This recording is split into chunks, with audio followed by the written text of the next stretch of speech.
Okay, let's check on the car. Let's see what we got going on in here. Oh my. Every time I see it, it is just unreal. I want to introduce you guys to Isaac. Isaac is one of our top detailers here. He is right now doing a diamond fusion protection program to my windshield.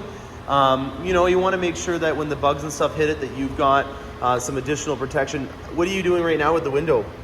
So basically I'm doing a two-step process that basically adheres it to the window, and it'll basically guarantee a nice sealed finish and protect against bugs, and it'll make the water bead off real nice across the window.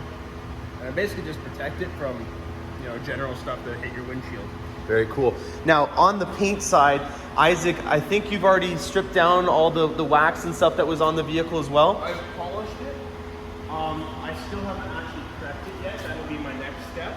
So there might be some things to notice, but other than that, yeah, I've polished it and it's ready to go. So ceramic coating is something that I want to touch upon because there's a lot of different preconceived notions about what that means. And I think one of the biggest things that I want to, you know, establish and debunk for some people that maybe not fully understand what we're doing is this is not a protection product that's going to stop it from having, you know, stone chips and stuff like that affect the paint.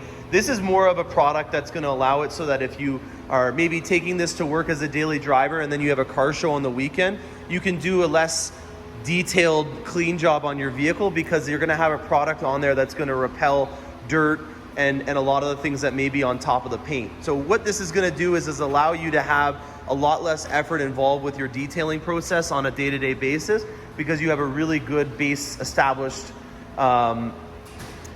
protection product on there to begin with.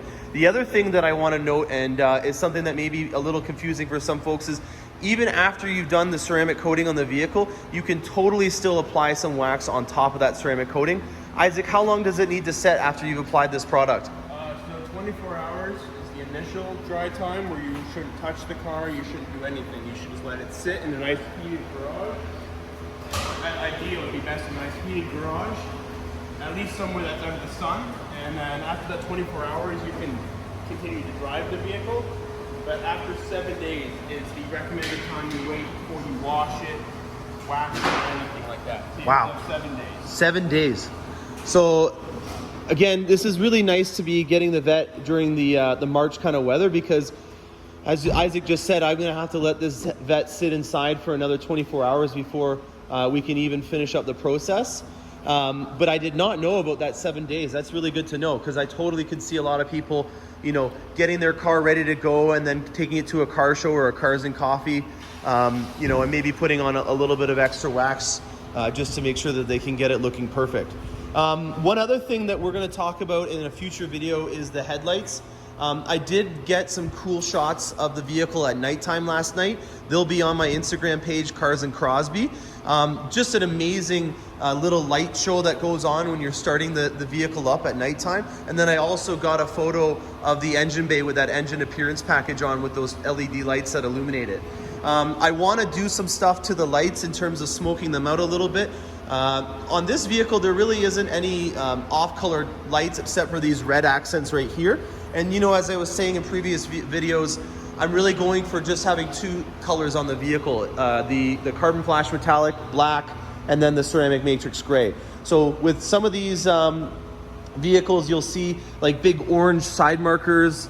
You know, depending on what area or country you're in, there's different regulations that you have. And so to try to, you know, make those as subtle as possible is a big goal that I'm having with this vehicle. So in a future video that we're going to have coming up, I want to show what you can do to make those accents, such as the headlights, be a little less prominent. Well, thanks a lot, guys, and happy motoring.